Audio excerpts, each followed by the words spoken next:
चलो आज देखेंगे हम लोग लाइन टू लाइन फॉल्ट। ठीक है, कल देखे थे लाइन टू ग्राउंड फॉल्ट। इसमें देखो क्या होता है, लाइन टू लाइन फॉल्ट में 3 लाइन होती हैं आर वाई बी। ठीक है, इसमें से 2 लाइन एक साथ क्या हो जाए, टच हो जाए और ग्राउंड से ना टच हो तो इसे क्या बोलेंगे, ये ग्राउंड है तुम्हारा, तो इसे बोलेंगे लाइन टू लाइन फॉल्ट। इसको क्या बोलते हैं, लाइन टू लाइन फॉल्ट। अगर हम शुरुआत में लेते हैं कि ये क्या है, बैलेंस है। शुरुआत में क्या होता है, ये अनसिमेट्रिकल फॉल्ट रहता है, किंतु पहले क्या रहता है, जब फॉल्ट नहीं हुआ रहता है तो बैलेंस रहता है। तो बिफोर फॉल्ट क्या होता है, बैलेंस कंडीशन में हम सोच रहे हैं कि इसमें जो आई आर फ्लो हो रहा है, आई वाई फ्लो हो रहा है और आई बी जो फ्लो हो रहा है वो मान रहे हैं 0 हो रहा है। ठीक है, इन तीनों को क्या हो रहा है, बिफोर फॉल्ट सिमेट्रिकली अरेंज है, जिसके कारण इसमें करंट क्या जा रहा है, 0 जा रहा है। आफ्टर फॉल्ट क्या होता है, आफ्टर फॉल्ट क्या हो जाता है कि आई आर में तो 0 जाता है, इसमें से कोई करंट नहीं जाता है, लेकिन ये दोनों अनबैलेंस होने की वजह से अब क्या होता है, अनबैलेंस करंट फ्लो होने लगता है। तो कौन सा करंट फ्लो होता है, यहां से आई वाई करंट जाता है और यहां से करंट यहीं से क्या हो जाता है, रिटर्न आ जाता है, इसमें जाके इससे रिटर्न आ जाता है आई बी। आई बी तो इधर से फ्लो हो रहा है, इधर से कौन सा करंट आ रहा है, आई वाई आ रहा है। तो अगर आई वाई और आई बी को देखोगे तो क्या बोलोगे, जो आई बी है वो किसके बराबर है, माइनस आई वाई के बराबर है कि नहीं। अगर ये करंट जा रहा है इधर से रिटर्न आ जा रहा है, और यही जो फॉल्ट का कंडीशन है इसी को बोलते हैं आई एफ करंट। इसमें जो करंट जा रहा है यही फॉल्ट करंट है। तो फॉल्ट करंट किसके बराबर होगा, आई वाई के बराबर होगा, और किसके बराबर होगा, माइनस आई बी के बराबर होगा। ठीक है, अगर मैग्नीट्यूड के टर्म में देखोगे तो दोनों के मैग्नीट्यूड के बराबर होगा, बस डायरेक्शन अपोजिट होगा। ठीक है, ये कौन सा फॉल्ट है, लाइन टू लाइन फॉल्ट है। शुरुआत में हम क्या एज्यूम्पशन किए हैं, एज्यूम किए हैं कि हमारा जो लाइन था वो पहले बैलेंस था, उसमें कोई भी करंट फ्लो नहीं हो रहा था, बिफोर फॉल्ट कोई भी करंट फ्लो नहीं हो रहा था। लेकिन जैसे ही फॉल्ट हो जाता है, जैसे ही फॉल्ट हो जाता है तो उसमें क्या करंट फ्लो होने लगता है, आई आर में तो कोई करंट नहीं जाता है, लेकिन जो आई वाई में करंट जाता है, आई वाई में अनबैलेंस के कारण एक करंट फ्लो होने लगता है जो किसके बराबर होता है, माइनस आई बी के बराबर होता है। ठीक है, आई वाई और आई बी किस रिलेशन में होंगे, आई बी इधर से जा रहा है और आई वाई इधर से जा रहा है। तो आई वाई और आई बी को अगर बराबर देखोगे तो क्या है, मैग्नीट्यूड में तो सेम है लेकिन डायरेक्शन में क्या है, अपोजिट है। तो ये माइनस चिन्ह क्या बता रहा है कि डायरेक्शन अपोजिट है। ठीक है, अब देखना क्या होगा, तो इसे ही अब क्या करेंगे हम लोग, अनबैलेंस जब फॉल्ट होता है तो हम लोग क्या करते हैं, इसको सिमेट्रिकली फॉल्ट में अरेंज करके, जैसे सिमेट्रिकल में अरेंज करके, सिमेट्रिकल कैसे अरेंज करते हैं, जीरो सीक्वेंस में, पॉजिटिव सीक्वेंस में और नेगेटिव सीक्वेंस में क्या करते हैं, इसको अरेंज करते हैं। इस फॉल्ट को अच्छे से कैलकुलेट करने के लिए हम लोग क्या करते हैं, इसका जीरो सीक्वेंस बनाते हैं, पॉजिटिव सीक्वेंस बनाते हैं और नेगेटिव सीक्वेंस बनाते हैं। तो अब क्या करेंगे, वो फार्मूला हम तुम्हें पहले ही जनरेट करा दिए हैं कि कैसे निकलता है।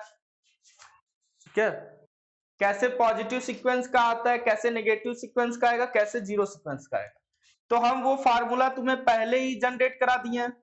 अगर मान लो आई वाई में निकाल रहे हो तो ये क्या हो जाएगा, आई वाई 0, आई वाई 1, आर में ही निकालो ज्यादा बेटर रहेगा, आई आर 0, ठीक है, आई आर 1, आई आर 2, ये जीरो सीक्वेंस करंट हो जाएगा, पॉजिटिव सीक्वेंस करंट हो जाएगा, और ये कौन सा सीक्वेंस हो जाएगा, नेगेटिव सीक्वेंस हो जाएगा। ठीक है, बराबर इधर क्या हो जाता है 1/3, फार्मूला डायरेक्टली फार्मूले से इसको सॉल्व कर रहे हैं, ज्यादा हम पूरा फिर से नहीं करा रहे हैं। ठीक है, अल्फा ऑपरेटर पढ़ लेना, वहां पे अल्फा ऑपरेटर एक वीडियो है उसमें पूरा कराएंगे।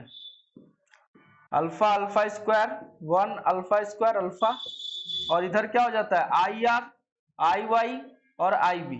जब जब फेज करंट दिया रहता है, जब फेज करंट दिया रहता है तो हम लोग क्या निकाल लेते हैं, जीरो सीक्वेंस, पॉजिटिव सीक्वेंस और नेगेटिव सीक्वेंस करंट निकाल लेते हैं।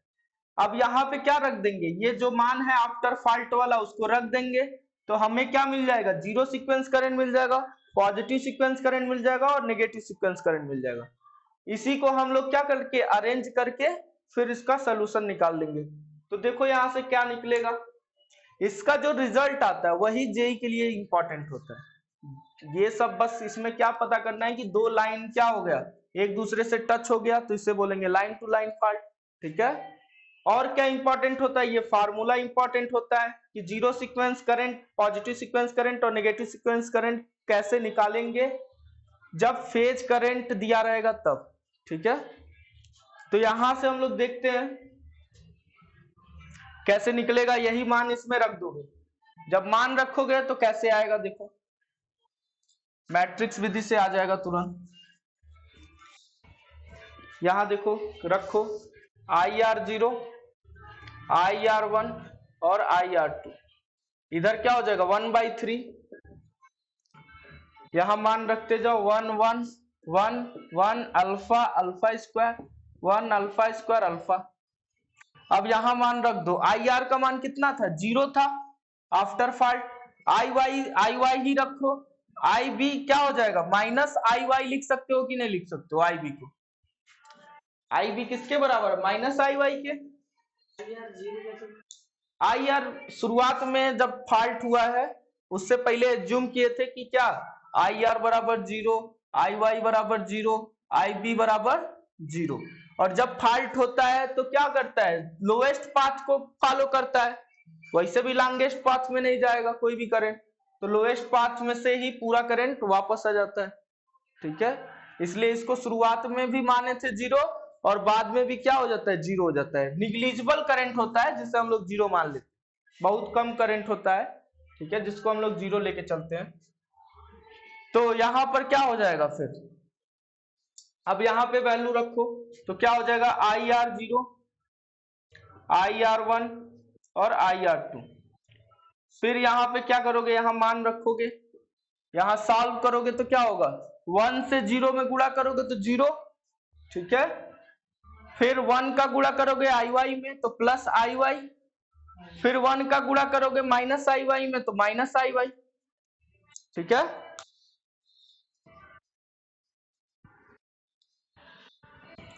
फिर इसका गुणा करेंगे इसमें, इसका गुणा करेंगे इसमें, इसका गुणा करेंगे इसमें, तो सेकेंड रो का मिल जाएगा। तो क्या मिलेगा, 1 का गुणा करोगे 0 में तो 0, प्लस अल्फा का गुणा करोगे इसमें तो अल्फा IY, फिर इसका गुणा करोगे इसमें तो क्या हो जाएगा -α² IY। ठीक है, फिर और क्या करोगे, इसका गुणा करोगे इसमें तो फिर 0 प्लस α² IY, फिर इसमें इसका गुणा करोगे तो क्या हो जाएगा -α IY।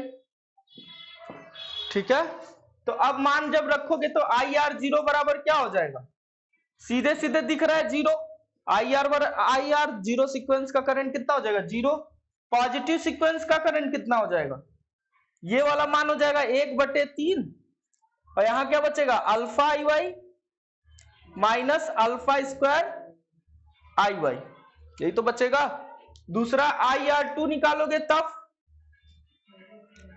ये भी वही बचेगा, बस माइनस में आ रहा है।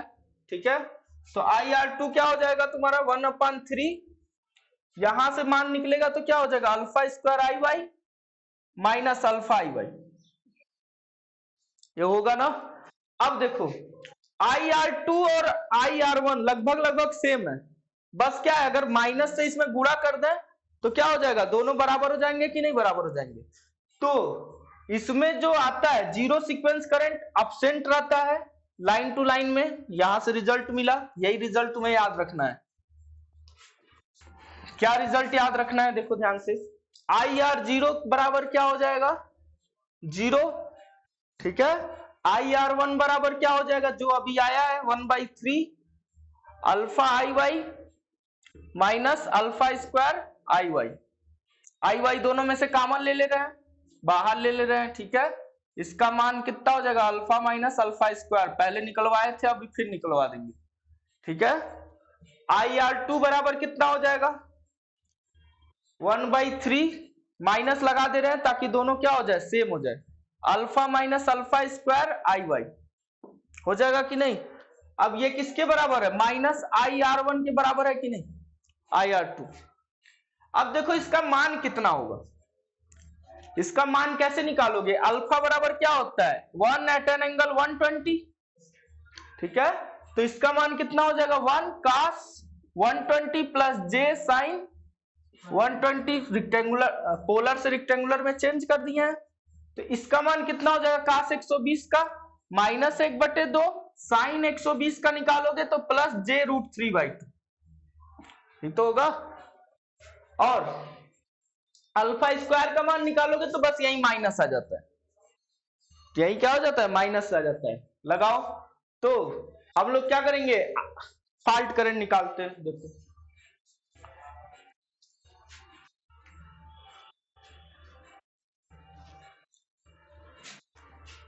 तो इसका मान कितना हो जाएगा? रखो यहां पर मान, IR1 में मान रखो 1/3। अल्फा का मान कितना हो जाएगा? Minus 1/2 plus j√3/2 plus j√3/2 minus alpha square का मान कितना हो जाएगा? 1 एट एन एंगल 240 का मान निकालो तो आता है तुम्हारा 1 cos 240 प्लस j sin 240, ठीक है। तो ये आ जाएगा तुम्हारा माइनस 1/2 और ये भी आ जाता है माइनस में j√3/2। अल्फा ऑपरेटर बताए थे तो उसमें बताए थी, ठीक है। अब यही मान यहां रख दो। तो यहां माइनस है, जैसे ही माइनस रहता है तुरंत ब्रैकेट लगाते हैं ताकि वो वाला चेंज ना हो। माइनस 1/2 माइनस j√3/2, ठीक है। और इधर क्या हो जाएगा? IY हो जाएगा, ठीक है। अब क्या हो जाएगा? IR1 बराबर क्या हो जाएगा? 1/3 और इसका कितना हो जाएगा? 1/2 से 1/2 खत्म हो जाएगा, माइनस माइनस प्लस हो जाएगा तो, और ये दोनों क्या हो जाएंगे? जुड़ जाएंगे। तो क्या बचेगा? j√3 बचेगा कि नहीं? और यहां क्या बचेगा? IY बचेगा, ये तो बचेगा। ठीक है, 1/3 हो गया तो कितना आ जाएगा इसका? IR1 बराबर ये √3 से ये √3 कट जाएगा, ठीक है। तो इधर बचेगा तुम्हारा j/√3 बच रहा है, j/√3 ये आता है j√3। देखते हैं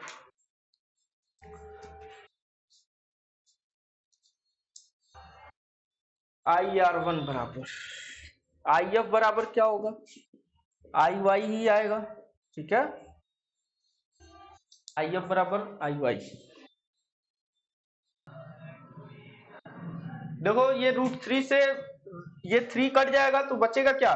IR1 बराबर क्या? j/√3 into IY। हमें क्या निकालना है? फॉल्ट करंट निकालना है। इससे कोई मतलब नहीं होता है, ये कभी नहीं पूछेगा। तुमसे पूछेगा फॉल्ट करंट, तो फॉल्ट करंट किसके बराबर था? IF बराबर IY था ना। IF बराबर क्या था? IY था। तो बस IF का मान यहाँ पे IY की जगह रख दोगे, IY की जगह क्या रख दोगे? IF रख दोगे। अब फिर कैलकुलेट कर दोगे, वही तुम्हें एक्चुअल जानना था, ठीक है। अब यहां से झूठ में कैलकुलेशन कर दिए हैं, डायरेक्टली निकाल देते क्या? IF बराबर लिख देते IY, उसके बाद से IY बराबर IY0 plus IY1 plus IY2। तो जीरो सीक्वेंस का रख देते, जीरो करंट था, पॉजिटिव का रख देते और नेगेटिव का रख देते तो भी IF निकल जाता, ठीक है। तो देखो कैसे ये निकलेगा।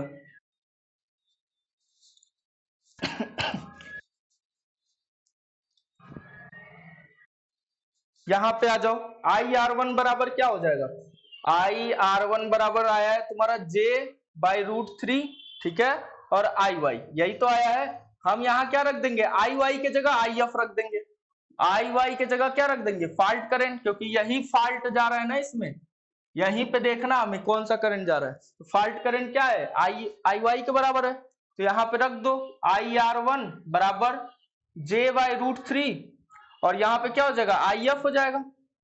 अब ये √3 इधर आ जाता है, √3 इधर आएगा, j इधर आएगा, तो क्या हो जाएगा? √3 IR1 बटे j, यही तो होगा। अब बराबर IF। अब देखो ऊपर नीचे j से मल्टीप्लाई कर दो, ऊपर नीचे j से मल्टीप्लाई करोगे तो नीचे क्या हो जाएगा? j² का मतलब क्या? -1, और यहाँ पे क्या आ जाएगा? एक माइनस आ जाएगा अगर इस j को हटाओगे तो। तो आई एफ बराबर क्या आ जाएगा, -j√3 IR1 बराबर क्या, आई एफ।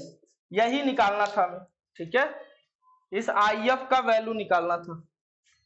इसको अलग तरीके से भी निकाला जा सकता है, ये तुम्हारा यूनिक तरीका हो गया, नया तरीका हो गया, ठीक है, निकालने का। ठीक है, आई एफ बराबर क्या हो जाएगा, -j√3 IR1। तो यही याद रखना होता है इसमें, आई एफ बराबर क्या होता है, -j√3 IR1। यही तुमसे कई बार पूछेगा कि लाइन टू लाइन में फॉल्ट करंट कितना होता है, तो कितना होगा, -j√3 IR1। कभी कभी ये मैग्नीट्यूड के फॉर्म में देगा तो ये माइनस नहीं देगा, मैग्नीट्यूड के फॉर्म में बस देगा तो क्या देगा, j√3 IR1 या j√3 IY1, कोई भी पॉजिटिव सीक्वेंस का करंट रख सकता है। ठीक है, तब आगे आ जाओ। फार्मूला हम लोग जनरेट किए थे IR1 IR2 IR0 ना, इसलिए यहाँ पर IR1 आ रहा है, ये मत सोचना ये वाला आ रहा है। ठीक है, वो फार्मूला उसी से डेराइव था। IR को ही हम लोग क्या माने थे, रेफरेंस माने थे, इसलिए IR1 IR2 और IR0 लिख रहे हैं। ये मत सोचना कि IR0 है तो IR0 भी 0 होगा, ऐसा कुछ नहीं है। ठीक है, तो इसमें क्या क्या कंक्लूजन निकला, कंक्लूजन में तुम्हें क्या क्या याद रखना है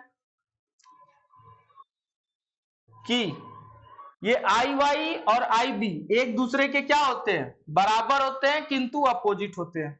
एक तो ये हो जाएगा लाइन टू लाइन का कंडीशन, और एक का फेज करंट क्या होता है, 0 होता है, ये भी लाइन टू लाइन का है, एक में फेज करंट क्या होगा, 0 होगा। दूसरा क्या कंडीशन है, जो फॉल्ट करंट, इसमें जब 0 सीक्वेंस करंट निकाले थे तो एक 0 था, ठीक है, पॉजिटिव सीक्वेंस करंट निकाले थे तो कितना आ रहा था, अल्फा स्क्वायर माइनस अल्फा आ रहा था, या अल्फा माइनस अल्फा स्क्वायर था, कुछ भी था देख लेना। ठीक है, अल्फा माइनस अल्फा स्क्वायर शायद था, IY, हाँ ठीक है, alpha minus alpha square IY, और यहाँ पे क्या था, 1/3 था। IR2 कितना निकाले थे हम लोग, 1/3, बस इसी का opposite, alpha square minus alpha IY। और क्या तीसरा कंडीशन क्या निकाले हैं, फॉल्ट करंट निकाले हैं, तो फॉल्ट करंट कितना होता है, -j√3 IR1।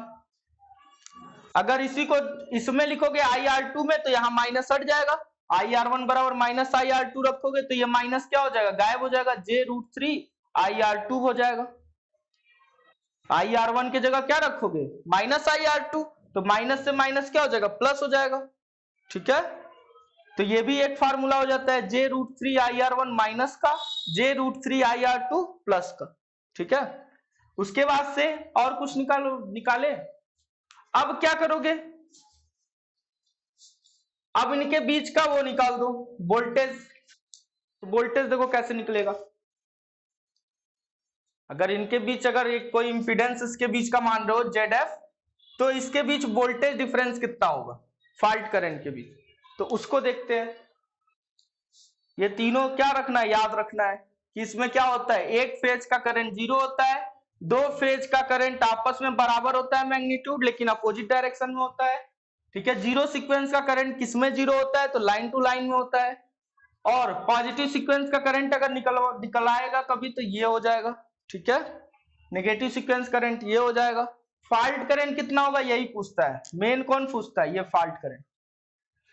और कौन सा पूछता है, ये वाला, जीरो सीक्वेंस करंट किसमें एब्सेंट रहता है, पूछेगा वो, कौन सा ऐसा फॉल्ट है जिसमें जीरो सीक्वेंस करंट एब्सेंट रहता है, तो कौन सा है, लाइन टू लाइन।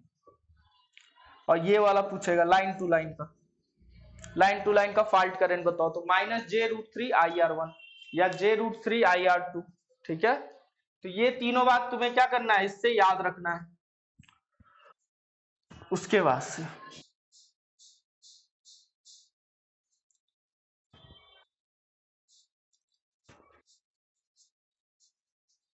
अब ये वाला देखो, इसके अक्रॉस अगर तुम ड्रॉप निकालते हो तो कैसे निकलेगा, वोल्टेज ड्रॉप निकालोगे तो VY माइनस VB, ये Y है और ये क्या है, VB है, इसके अक्रॉस वोल्टेज क्या है, V है, इसके अक्रॉस वोल्टेज Y है, इन दोनों का जो डिफरेंस होगा उसी के आधार पे इसमें फॉल्ट करंट जाएगा ना, ये दोनों अनबैलेंस होगा तभी तो इसके रास्ते से करंट जाएगा, अगर ये दोनों बराबर होंगे तो इसमें से कोई करंट नहीं जाएगा। अगर वी वाई बराबर होगा वी बी के तो जीरो करंट जाएगा, लेकिन जब ये अनबैलेंस है तो कौन सा करंट जा रहा है, आई एफ जा रहा है। और कितना जा रहा है, जितना इसको रोक दे, इसका जो वायर है, ठीक है, जितना वो रोक सकता है उसका इंपीडेंस कुछ होगा, ठीक है। तो ये बात समझ में आया कि नहीं, V Y minus V B बराबर कैसे ये लिख दिए, इन दोनों के बीच का जो पोटेंशियल डिफरेंस है उसी के आधार पर ना इसमें करंट जाएगा, अगर कभी टच हो गया है तो। ये बहुत कम होता है जेड एफ, ठीक है। तो यहाँ पे अब वी वाई को हमें पॉजिटिव सीक्वेंस और नेगेटिव सीक्वेंस में दिखाना है, ये तो फेज वोल्टेज में तो दिखाई दिए। अब वी वाई को क्या लिख सकते हो, V Y zero plus V Y one plus V Y two लिख सकते हो कि नहीं। इसको क्या लिख सकते हो, वीबी को V B zero plus V B one plus V B two बराबर क्या होगा, I F into Z F. अब बताओ वी वाई जीरो और वी बी जीरो को क्या लिखे थे, आर के टर्म में लिखो, जो याद आ रहा है आर वाई बी जब बनाए थे तो यहाँ आर था, यहाँ वाई था, यहाँ बी था, पॉजिटिव सीक्वेंस जब शुरुआत में ही पढ़ाए थे तब अल्फा ऑपरेटर में, ठीक है। कैसे लिखते हैं, यहां पर क्या था, ये वाई था तो ये पॉजिटिव सीक्वेंस था आर वाई बी, क्या करो, तो वी वाई बराबर लिखना है। अगर इसके टर्म में लिखते हो तो क्या होगा, भी इसके टर्म में लिखोगे तो क्या होगा, भी ये सब वन वन है, ठीक है। तो वी वाई वन क्या लिखोगे, alpha square V R one लिख सकते हो कि नहीं, alpha square V R one ये तो लिखते थे। अब वी बी वन क्या लिखोगे, alpha into V R one, ठीक है। तो यहां पे क्या करोगे, वी वाई वन के जगह तो लिख लिए, अब भी और निकालना पड़ेगा, उसके लिए निकालो टू के लिए, ये क्या हो जाएगा आर टू बी टू, ये नेगेटिव सीक्वेंस होगा तो ये चेंज हो जाता है फेज सीक्वेंस, ये वाई टू, तो इसके लिए निकालोगे वी वाई टू निकालोगे तो क्या लिखोगे, alpha into V R two, ये सब वोल्टेज है, V R two V Y two V B two, और इधर भी V Y one V R one V B N, ये सब निकलवाए इसलिए थोड़ा जल्दी बता रहे हैं। ये क्या हो जाएगा अल्फा वी आर टू, और इसको लिखना है तब वी बी टू को लिखना है तब alpha square V R two, ये तो होगा। और इधर जो होता है जीरो सीक्वेंस वाला, तीनों आपस में बराबर होते हैं, तो वी आर जीरो बराबर वी वाई जीरो बराबर वी बी जीरो, इसमें तो कोई दिक्कत नहीं होता है, ठीक है। तो यहाँ पर एक एक का मान रखना है, एक एक का मान रखोगे तो वी वाई जीरो को क्या लिख सकते हो, वी आर जीरो लिख सकते हो, वी वाई वन को क्या लिख सकते हो, वी वाई वन को लिख सकते हो alpha square V R one, alpha square V R one लिख सकते हो। वी वाई टू को क्या लिख सकते हो, alpha into V R two लिख सकते हो, alpha into V R two लिख सकते हो, ये खत्म हो गया। अब इसको देखो माइनस वी बी जीरो को क्या लिखोगे, वी आर जीरो लिख सकते हो, वी बी वन को क्या लिखोगे, V B one alpha into V R one लिख सकते हो, ठीक है।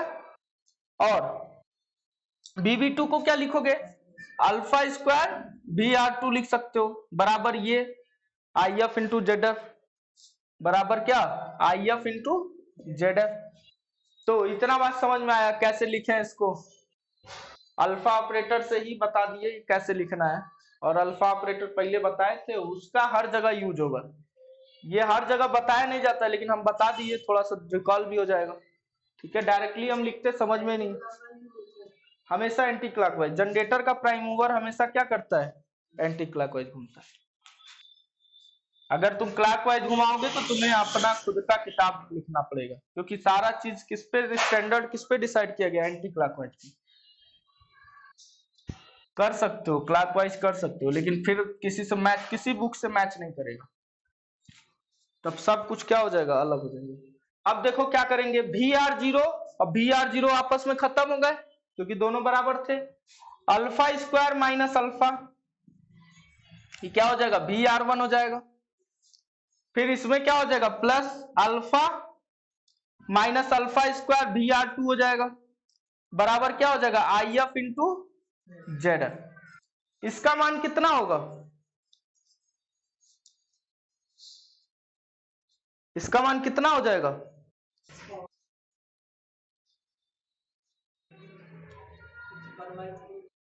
देखो बताओ इसका मान कितना हो जाएगा। अभी निकाले थे ना हम लोग, तो मान रख दो कितना आ जाएगा। देखो अल्फा स्क्वायर माइनस अल्फा, थोड़ा ट्रिक कुछ लगा सकते हो यहाँ पर, आई एफ जेड एफ। अच्छा यहाँ कुछ हम ऐसा करें कि ये कट पिट जाए, 1 प्लस अल्फा अल्फा स्क्वायर अगर जोड़ते हैं तो ये 0 हो जाएगा। अगर इसको कुछ किया जाए, ऐसा कुछ कर सकते हैं 0 जोड़ने पे, इसमें कुछ कॉमन वमन लेके,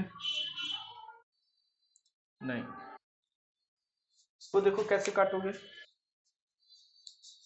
एक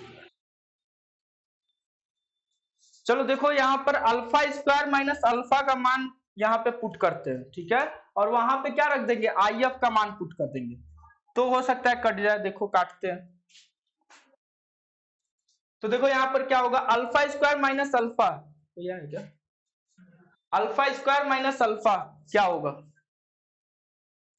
अल्फा स्क्वायर माइनस अल्फा क्या होगा, यहाँ मान निकालते हैं, एक बार और निकाल देते हैं, तो क्या हो जाएगा, अल्फा स्क्वायर का मान -1/2 माइनस j√3/2।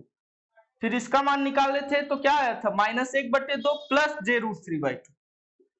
तो ये कट गया, माइनस माइनस प्लस कट जाएगा, यहाँ क्या बचेगा, -j√3 बचेगा, इसका उसी का उल्टा बस प्लस j√3 आ जाएगा, ठीक है। तो देखते तो यहाँ पर क्या हो जाएगा, देखो डायरेक्टली रखते हैं, यहाँ पर क्या है, -j√3, यही तो आया था -j√3, और यहाँ पे क्या हो जाएगा VR1, और यहाँ पे क्या होगा, इसके जगह क्या हो जाएगा, प्लस j√3 आ जाएगा, क्योंकि इसका अपोजिट आना चाहिए, प्लस j√3 VR2, और इसका IF के जगह मान क्या आया था अभी इसके पहले, -j√3 IR1 आया था, तो ये मान यहां रख दो IF की जगह, तो -j√3 IR1।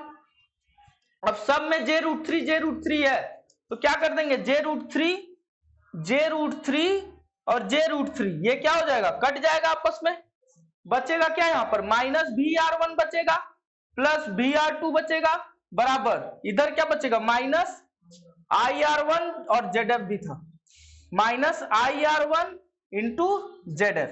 अब सबका माइनस कॉमन ले लें, तो यहां क्या हो जाएगा, बस यहां माइनस हो जाएगा, तो यही निकालना था हमें। तो क्या हो जाएगा, ये ठीक है ना, कैलकुलेशन देखना थोड़ा भी गड़बड़ाएगा तो फिर, तो यहाँ पे क्या हो जाएगा, VR1 माइनस VR2 बराबर कितना हो जाएगा, IR1 into ZF, minus common ले लिए थे सब में से, तो ये आ जाएगा, और यही पूछता है, कई बार पूछा हुआ है, ठीक है। ये इक्वेशन कैसे आया, इक्वेशन सॉल्व करके आया है, ठीक है। तो ये इक्वेशन याद रखना है, IR0 बराबर 0 याद रखना है, IR1 बराबर -IR2 याद रखना है, ठीक है। और कितना होता है इसका मान, तो पहले वाले का कितना होता है, अल्फा माइनस अल्फा स्क्वायर होता है इंटू IY होता है बटे 3 होता है, ठीक है। ये बात ध्यान रखना है कितना होता है, तो ये तीनों चीज याद रखना है, किसमें, लाइन टू लाइन में, ठीक है, लाइन टू लाइन में तीनों बात याद रखना है। अब इसका एक कौन सा डायग्राम बनता है उसको भी दिखा देते हैं, एक लास्ट वाला डायग्राम बचा उसको दिखा देते हैं। तो देखो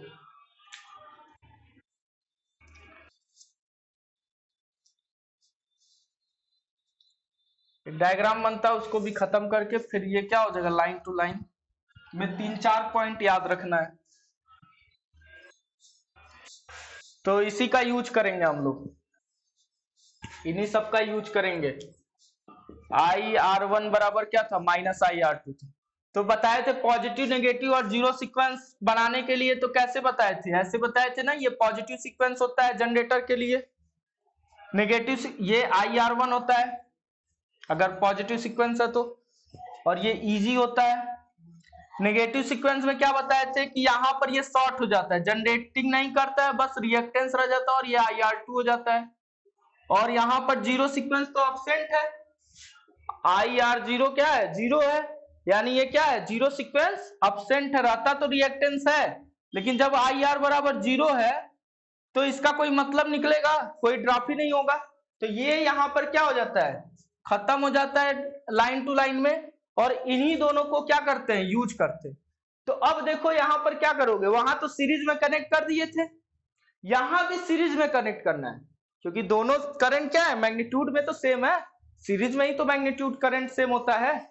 तो यहां पर कैसे कनेक्ट करेंगे, इसे ही देखना है, यही सबसे बड़ा टास्क है। तो देखो इजी,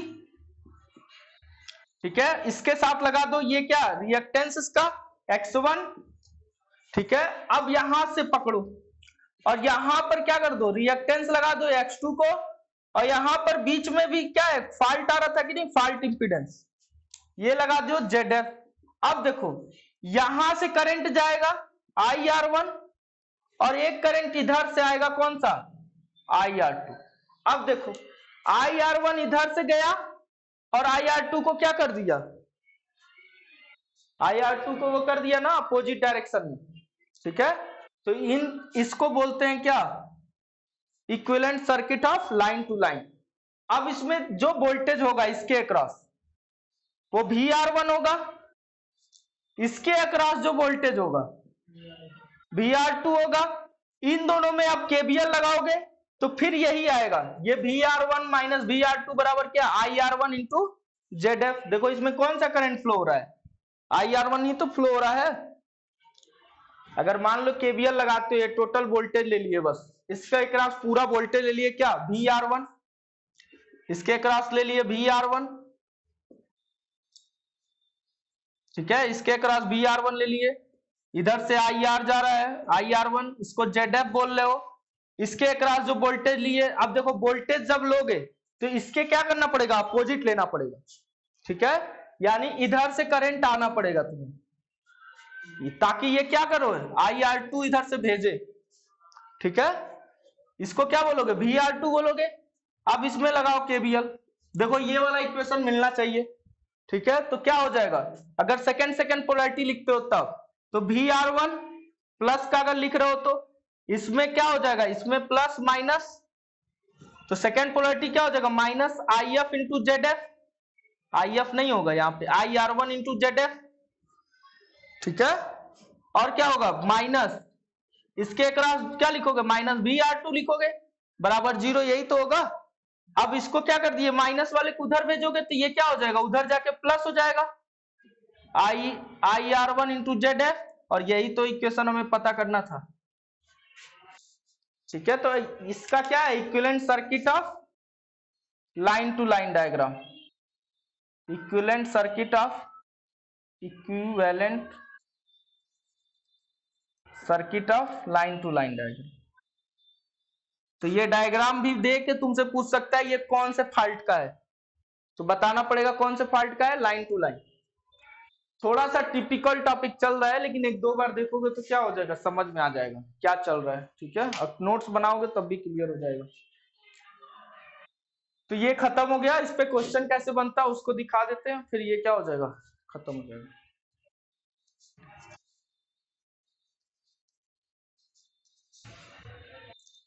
थोड़ा सा टिपिकल टॉपिक है ये।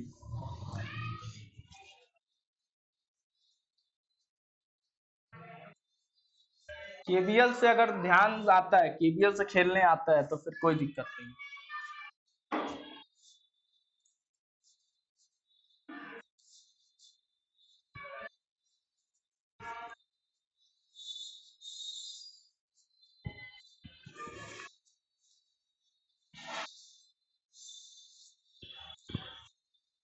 चलो इसमें क्वेश्चन देखो कौन कौन सा बनता है,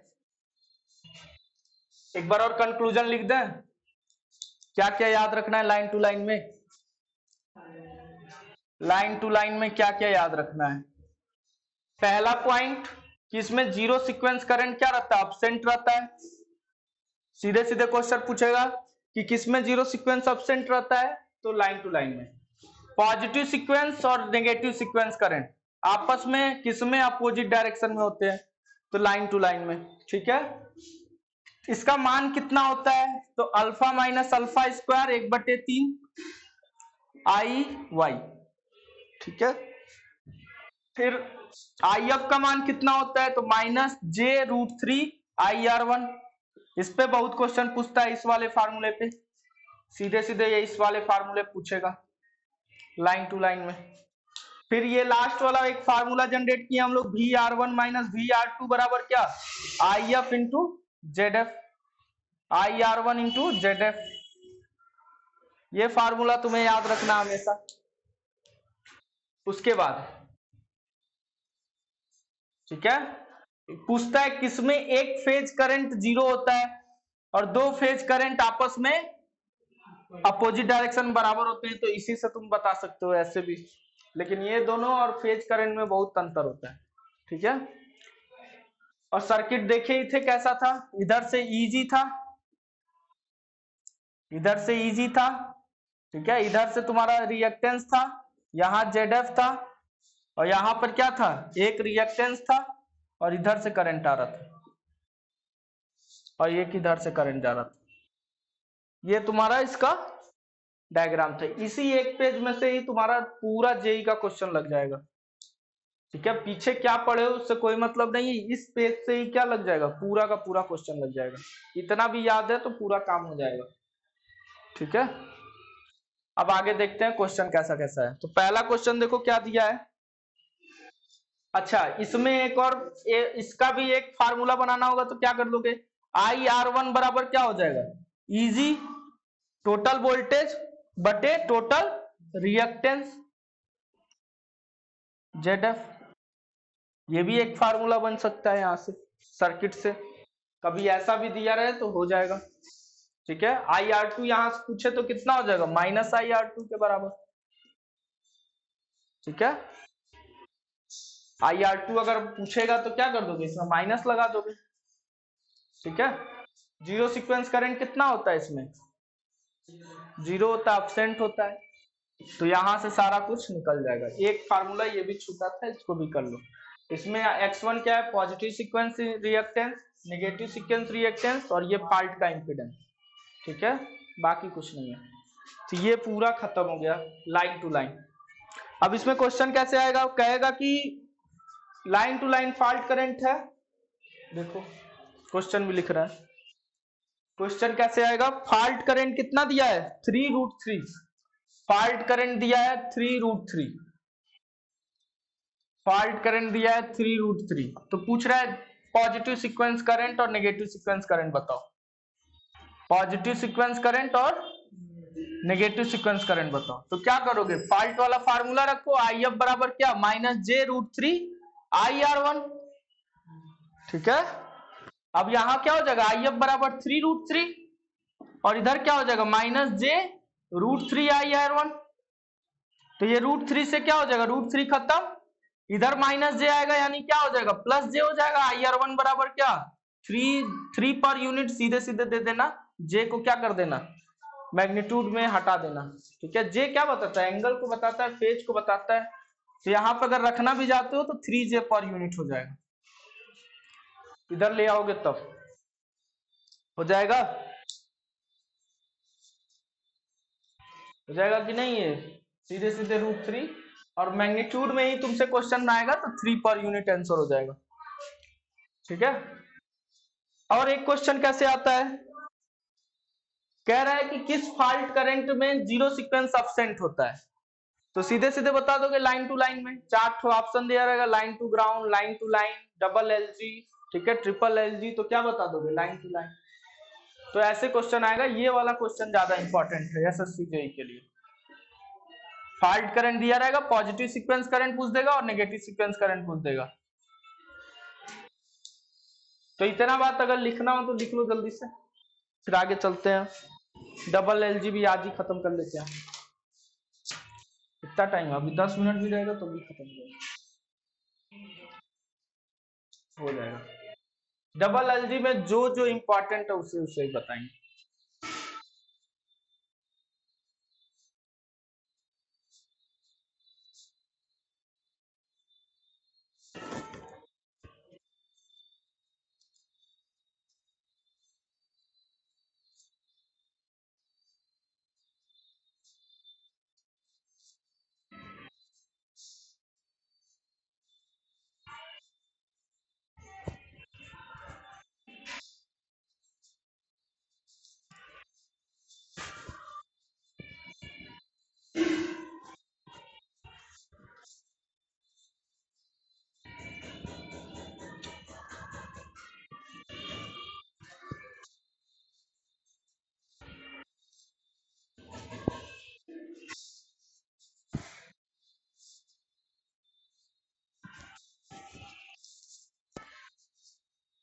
चलो देखो डबल एलजी फॉल्ट क्या होता है।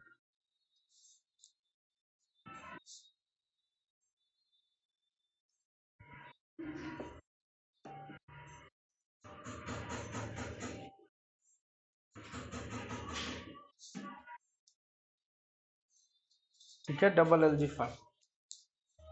अब इसमें देखो क्या होगा, इसमें भी 3 लाइनें होंगी। ठीक है, अब 2 लाइनें आपस में मिलके कहां चली जाएंगी, ग्राउंड पे चली जाएंगी। ठीक है, इसको लास्ट में कनेक्ट कर रहे हैं ताकि आसानी से इसको समझने में आसान लगे। ठीक है, ये कहां कनेक्ट हो जाएगा, ग्राउंड पे। ठीक है, अब शुरुआत में इसमें भी एजम्पशन ले लो कि जो करंट जा रहा है 0 जा रहा है फॉल्ट होने से पहले। एजम्पशन क्या ले लिए कि ये क्या है, बैलेंस लोड है जिसमें आई आर, आई वाई और आई बी शुरुआत में क्या जा रहा है, 0 जा रहा है। निग्लेजिबल करंट जा रहा है, मतलब 0 जा रहा है। जब after fault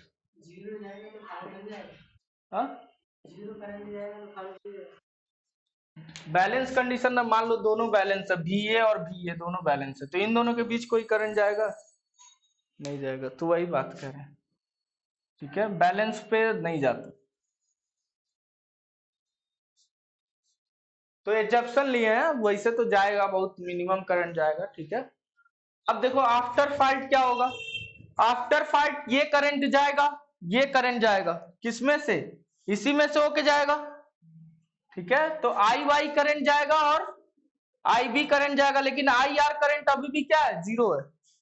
I R current क्या है, 0 है। आई वाई करंट क्या जाएगा, जाएगा कुछ ना कुछ। आई बी करंट क्या होगा, जाएगा कुछ ना कुछ। फॉल्ट करंट यहाँ पे क्या होगा, आई वाई प्लस आई बी होगा। ये दोनों करंट के बराबर फॉल्ट करंट होगा कि नहीं, यहाँ पर यही बात ध्यान रखना था यहाँ पर। ठीक है, अब क्या करेंगे, फिर वही कैलकुलेशन करके हम zero sequence current, positive sequence current और नेगेटिव सीक्वेंस करंट निकालेंगे। 2 सेकंड में निकालते हैं इसको। इसका बस क्या करना है, वो निकाल दे रहे हैं, उसके बाद से जो बता रहे हैं उसको ध्यान देना कि इसमें क्या क्या जरूरत है। IR0, IR1 और IR2 1/3 1 1 1 1 alpha alpha square 1 alpha square alpha, और इधर क्या हो जाएगा, IR, IY और IB। ठीक है, अब देखो यहां पर क्या होगा, IR0, IR1 और IR2, इधर क्या होगा 1/3। ठीक है, 1/3, और ये क्या हो जाएगा 1 1 1 1 alpha alpha square 1 alpha square alpha, और इधर क्या बचेगा, आई आर की जगह 0 हो जाएगा, लेकिन आई वाई ऐसे ही रहने देना और आई बी को ऐसे ही रहने देना, क्योंकि इन दोनों में कोई रिलेशन ही नहीं है। आई वाई और आई बी में कोई रिलेशन ही नहीं है। तो अब क्या करेंगे, मान निकालेंगे। तो मान निकालने के लिए क्या करेंगे, मान निकालने के लिए डायरेक्टली इसी में हम गुणा करते चल रहे हैं। तो क्या होगा, इसका गुणा इसमें होगा, तो यहां पे क्या रखता जाएगा, 1 0 0 हो जाएगा, प्लस 1 का आई वाई हो जाएगा। ठीक है, प्लस क्या हो जाएगा, 1 का आई बी हो जाएगा, और इधर 1/3 चलता रहेगा। फिर इसका 1 का इससे 0 हो जाएगा, प्लस क्या हो जाएगा, अल्फा आई वाई हो जाएगा, प्लस अल्फा स्क्वायर आई बी हो जाएगा। ठीक है, और ये क्या हो जाएगा, 0 हो जाएगा, फिर अल्फा स्क्वायर आई बी हो जाएगा, फिर इसका क्या हो जाएगा, अल्फा आई बी हो जाएगा। ठीक है, अब मान निकाल दो।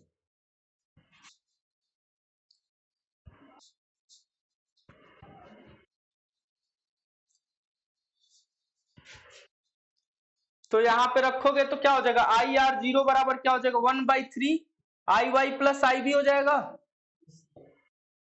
IR1 क्या हो जाएगा, 1/3 अल्फा आई वाई प्लस अल्फा स्क्वायर आई बी, यही तो होगा। और IR2 क्या हो जाएगा, 1/3 अल्फा स्क्वायर आई वाई प्लस अल्फा आई बी हो जाएगा।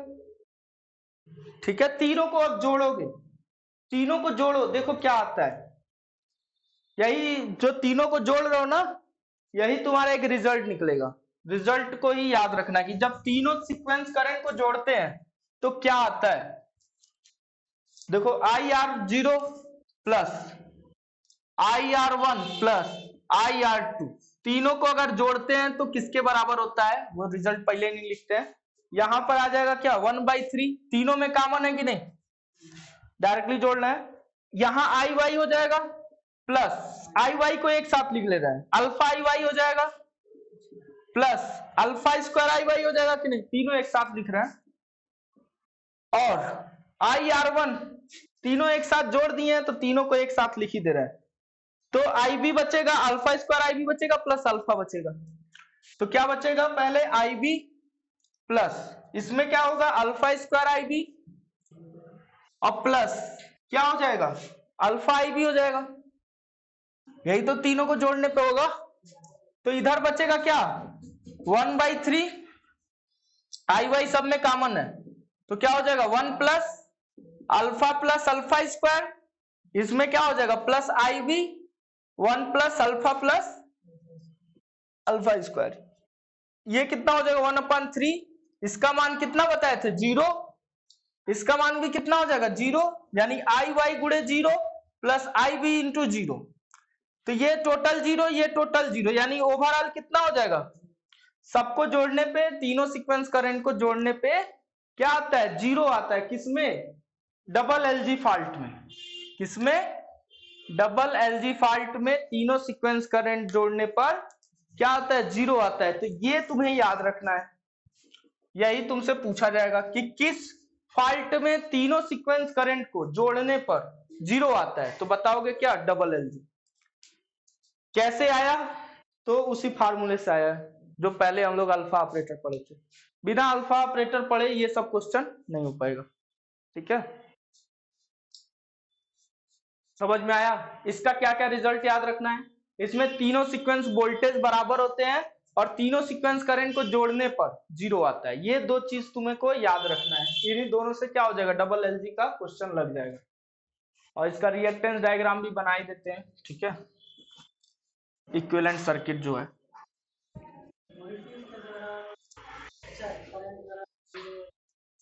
हाँ जब तीनों सीक्वेंस क्या है सॉल्व करोगे तो वो भी दिख जाएगा। ठीक है,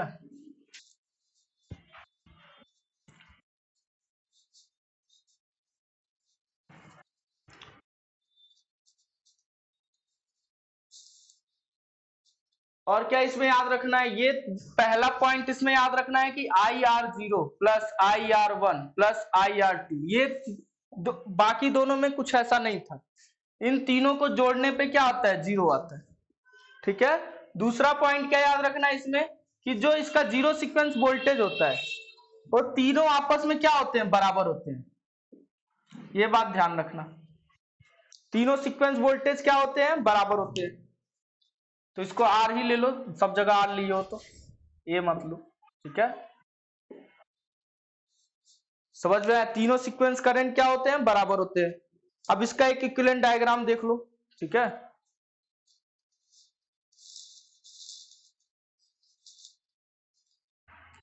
इसका इक्विवेलेंट डायग्राम थोड़ा सा खतरनाक है। इसमें तीनों सीक्वेंस उपस्थित होते हैं तो तीनों सीक्वेंस का बनाओगे। ठीक है, EG यहां होता है, X1 होता है। ठीक है, और यहां से फिर X2 होता है और यहां पर क्या होता है X0 और उसके साथ ZF जुड़ा रहता है। ये X0 है, ये X1 है और ये ये X1 है, ये X2 है, ये X0। ये तुम्हारा इसका इक्विवेलेंट सर्किट है। इतना तुमसे नहीं पूछेगा, इसमें बस यही 2 पॉइंट याद रखना है। कौन सा 2 पॉइंट, ये। ठीक है, अभी तक देखा नहीं गया है, कभी पूछेगा तो ये सर्किट याद रखना, ये किसका है, डबल LG का है। ठीक है, इतना ही रहने देते हैं। और इस पे क्वेश्चन कैसे आता है देखो, 3 सीक्वेंस करंट दे देगा, तीनों को जोड़ दोगे पता लग जाएगा कि अगर 0 आ रहा है तो पता लग जाएगा क्या, डबल LG फॉल्ट है। 3 सीक्वेंस करंट दे देगा, जैसे बताते हैं कैसा। क्वेश्चन देखो इसका,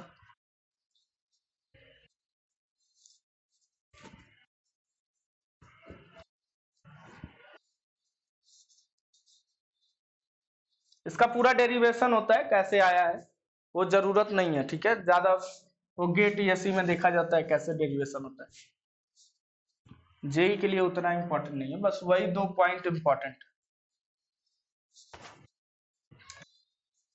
जानना होगा तो पूछ लेना, कोई दिक्कत नहीं। अब देखो एक क्वेश्चन लिख रहे हैं, उसमें देखना क्या दिया है। आई ए 0 दिया है तुम्हारा, जीरो सीक्वेंस करंट दिया है जे 2.37, ठीक है। फिर दिया है आई ए 1 दिया है तुम्हारा माइनस जे 3.05, और आई ए 2 कितना दिया है जे 0.68। पूछा है कौन सा फॉल्ट है, A L L, B L G, C double L G, और डी क्या नन। तो क्या कर दोगे, तीनों को जोड़ दोगे, तीनों को जोड़ दोगे, अगर जीरो आ गया तो बस क्या कर दोगे, डबल एल जी लगा दोगे।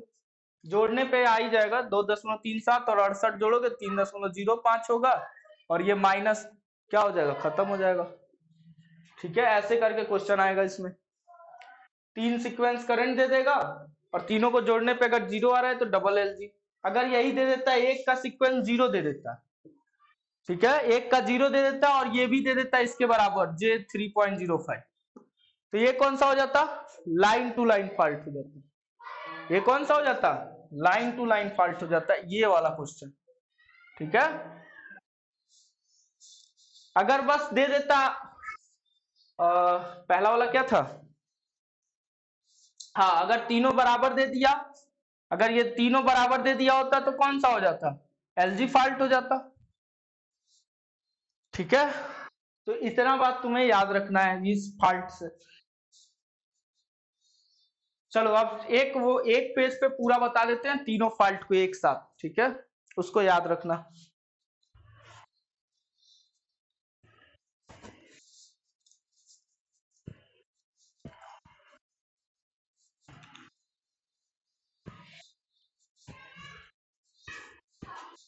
देखो एलजी फॉल्ट पहले हम लोग पढ़े थे, एलजी फॉल्ट, उसमें क्या क्या पॉइंट याद रखना था। पहला पॉइंट याद रखना था कि तीनों सीक्वेंस करंट क्या होते हैं, बराबर होते हैं। और क्या बताए थे, एक फेज करंट जीरो नहीं होता है, दो फेज करंट क्या होते हैं, जीरो होते हैं। ये एलजी फॉल्ट में था, ठीक है।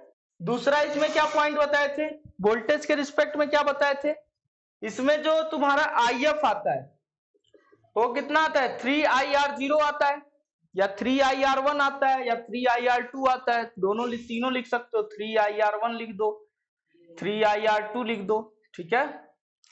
इसका जो तुम्हारा वो बनता है, डायग्राम कैसा बनता है, तो तीनों सीरीज में करना होता है, तो यहां पर लिख देते हैं इजी, यहाँ पे x1, फिर यहां से ले जाते थे यहाँ पर x2, फिर यहाँ पे ले जाते थे x0, ठीक है।